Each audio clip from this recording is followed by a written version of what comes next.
Let's start with the nation. How blue light rail will benefit Lagos by Sanwo-Olu. CBN raises weekly cash withdrawal limits to 500,000. Buhari seeks approval for 1 trillion naira cash advance from CBN. APC challenges PDP on plots to derail 2023 elections. INEC admits seeming overvoting in Osun. Okay, which story? Okay, major headline. Congratulations to the people of Lagos and especially the people on my axis on the Badagry Expressway. Lagos State yesterday commissioned, and they said it's not the full commission, so there will still be a commissioning in January, but the Blue Rail Line project yesterday was partly complete from the Mile 2 end to Marina, and the governor, along with his entourage, the speaker, the deputy governor, they tested it, the fully air-conditioned rail car yesterday, and they said they're looking at moving 250,000 people daily inwards the island and back.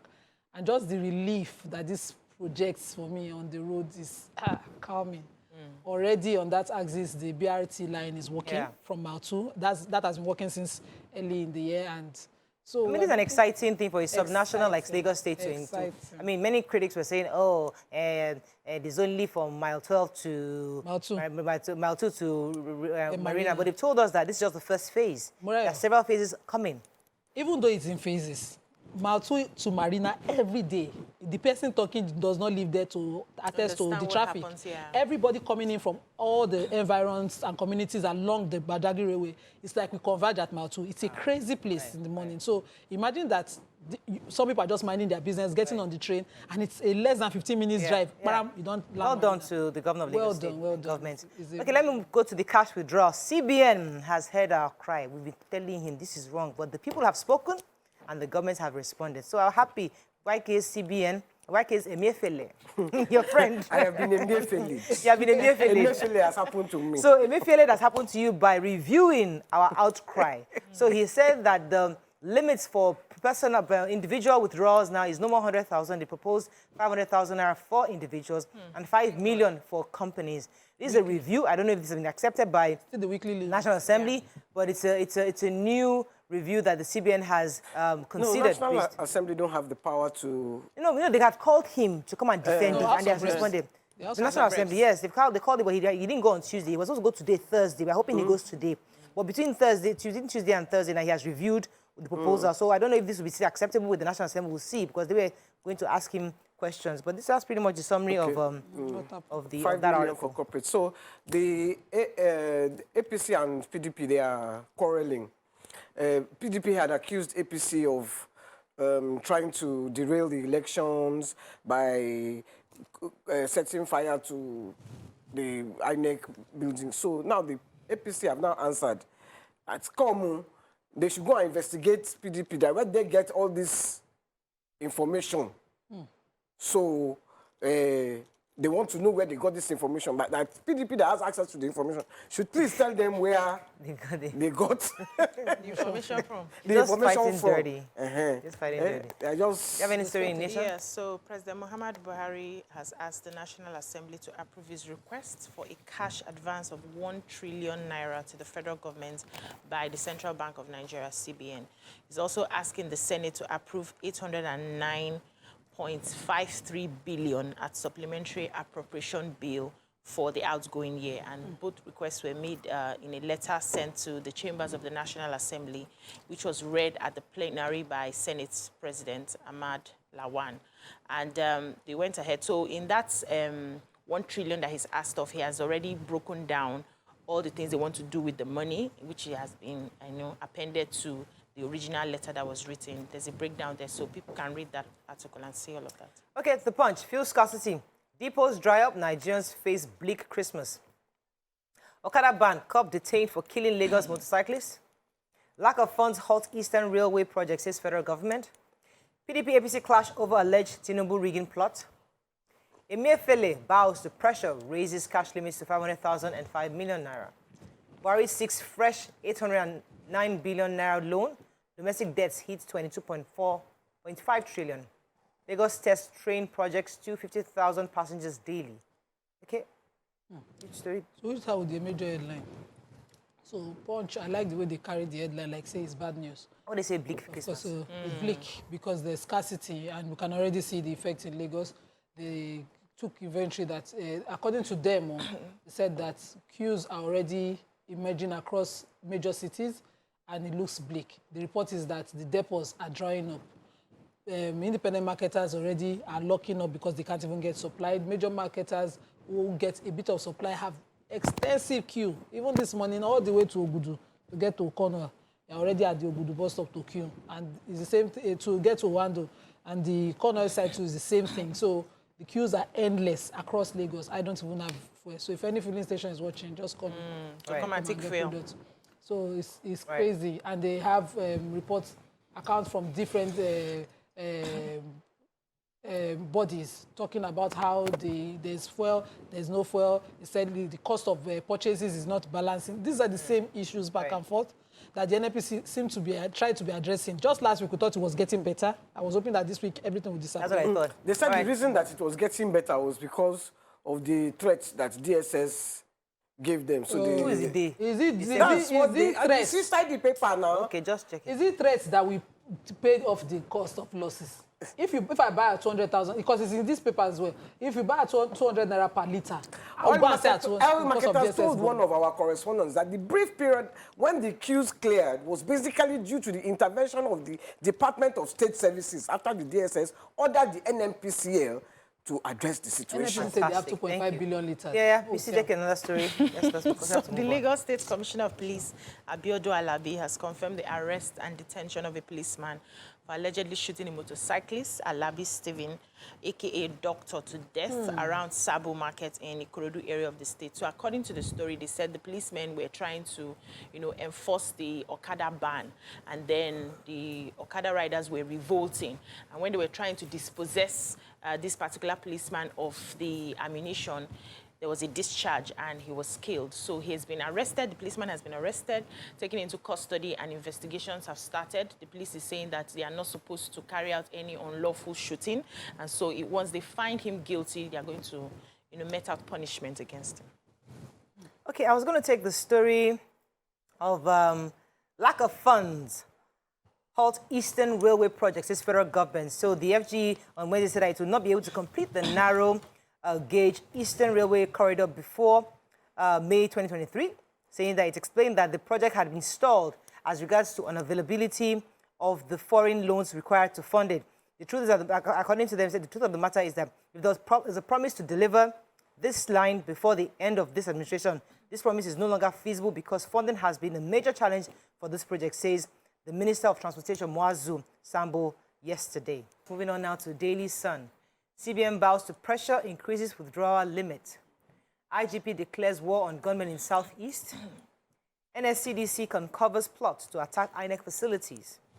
Flood, Buhari sent 819.5 billion naira supplementary budget to National Assembly. Buhari inaugurates IMARC to empower citizens to monitor capital projects in real time. FG admits death of dozens in Zamfara community military airstrikes. Immediately explains non-appearance before reps on Naira notes a redesign. And Delta APC loses 5 in boat mishap. PDP captain, chieftain, driver die in road crash. Okay, which story are we starting with? Okay, let me just quickly say, Emefiele wrote a letter to the House of Reps. They've been trying to summon him. Yeah. And he says that he will not be able to attend today. Today is supposed to be the day he appears before the House. He says because of health reasons that he's dealing with health issues, but he will be represented by the Deputy Governor, Financial System Stability, Aisha Ahmed, and the Speaker of the House read that at the House yesterday. Okay, so the federal government has launched a website, a platform called IMARC. It was launched with the National Monitoring and Evaluation Platform, and this was supposed to help citizens adequately monitor projects executed by government. So for those of you saying, oh, that road wasn't done, this bridge was last time was touched in 1999. We all have these stories that we all discuss at beer parlors. Well, there's now a platform where we can go to verify the status of every major infrastructure the federal government is working on.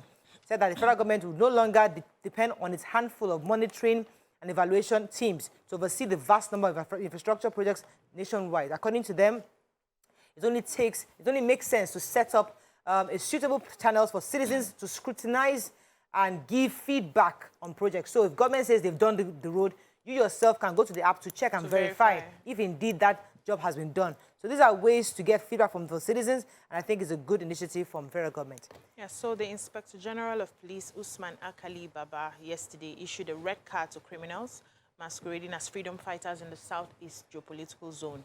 And he said that their end was near.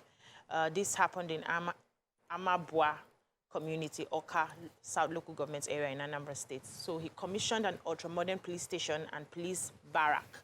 And he said that he realizes that a lot of the killings happening in the southeast is just a smoke screen. They are using Biafra as a smoke screen, and these are criminal elements. They must be fished out and dealt with. And he commended the governor of Anambra State, saying that he's doing a lot in terms of security, but he requires that the citizens support him as best as they could so that they can really fish out these people who are criminal elements in the system. So if you have your normal agitations, there are ways you can do that locally, but not terrorizing the government, and they will not take it anymore. So the federal government has apologized over the dozens killed in the Zamfara military airstrikes. Apparently, they had received a distress call that the bandits were attacking certain communities, Male, Ruan, Tofa, and Awake communities in the area. So they went there, attacked them. So those ones now ran towards the Mutumji community, and they bombed them. So, of course, collateral damage. The children and women were caught in the airstrike, so they've apologized. And so I like that they are admitting that, you know, they are fallible and that they made some mistakes, instead of just denying that such a thing didn't happen. In Like past we used narratives, to have. yes.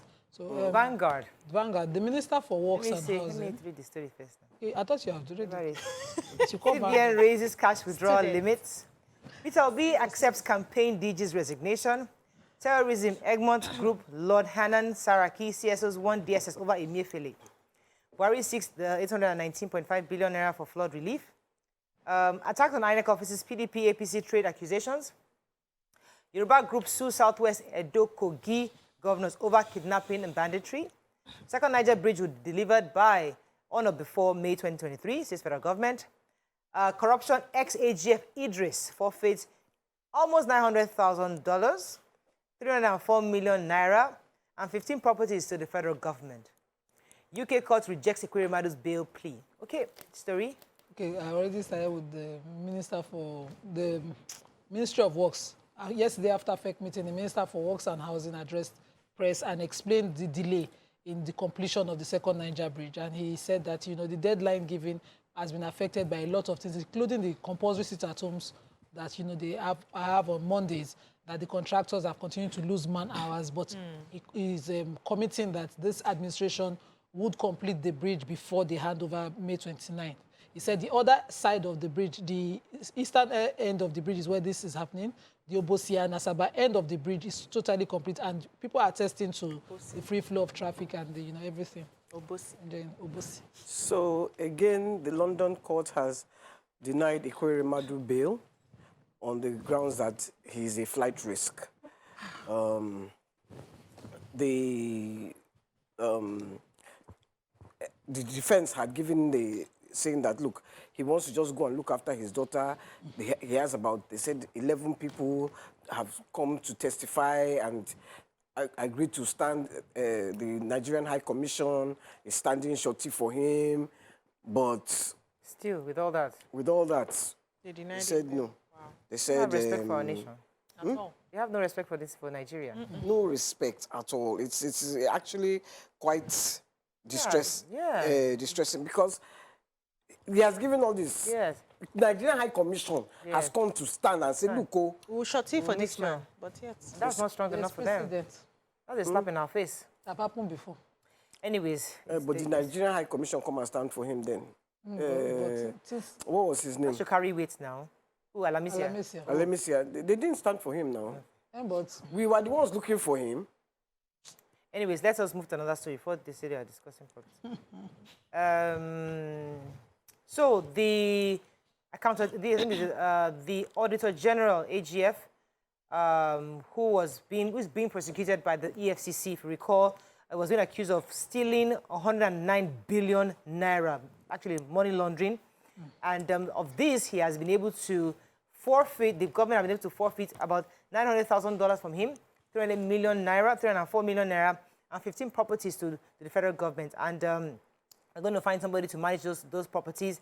I don't know how one man can steal so much money, but these are still allegations. But it's quite sad that they were able to get those properties back. Even if they are allegations, the fact that they are able to collect it from him, that is not that's incriminating enough. It means that they are doing a plea bargain means he's admitted to that. Yeah, that's incriminating enough. Okay, there's no story for you? No. Okay, all right. I think we have to wrap up. So let me take Nigerian Tribune. CBN bows to pressure, reviews cash withdrawal limits. Let's find a story we've not taken. United Kingdom parliamentarian warns against threat to CBN independence. IPOP sitters home affected completion of the second Niger Bridge, says Fashola. Gunmen attack Kogi patrol team, kill 2 police officers. Court orders interim forfeiture of the $900,000 I talked about earlier. INEC suffers another attack in Imo. DSS arrests 2 suspects. And Buhari seeks National Assembly's approval on 819 billion naira supplementary budget. Any story of note? I think we're taking all the stories here. Yeah, so just gunmen on Wednesday ambushed the police patrol team, killing 2 officers and wounding others in Kogi State. So a statement was issued by the command's public relations officer, SP Williams Oyeyavaya. According to the news, they said that the patrol team was on Agbaja Road, Lokoja, when the hoodlums emerged from the bush and began to fire them. So in the midst of the firing, 2 policemen were gunned down and the bandits or gunmen disappeared. But the police is aware of it. They have deployed a tactical team to go back to that area to begin search for these bandits and their gunmen. All right, thank you very much. So we have to wrap up. But before I go, I need to read the message I just got. Why is BC not happy wearing this outfit? Anyway, I usually don't respond to stuff like this, but it's important for me to let our viewers, just in case anybody's thinking that we had a wardrobe malfunction, and that's why it is. So that's not that she's against what she's wearing or she doesn't like the culture of the tribe she's wearing, because we can start twisting this in different ways. It was a wardrobe malfunction initially, but it's okay now. Thank you. Yeah, can I say a little thing before we go? Please. I grew up a bit in the north. I love northern people. I have friends in the north. Miriam is one of my best friends, and she's from the north. I love them. I want to learn their language. I have nothing against this. It was just a wardrobe malfunction, and it sort of disorganized my day. I come in the earliest here until 9 a.m. I was still, trying to sort myself out. So I was just a bit disorganized.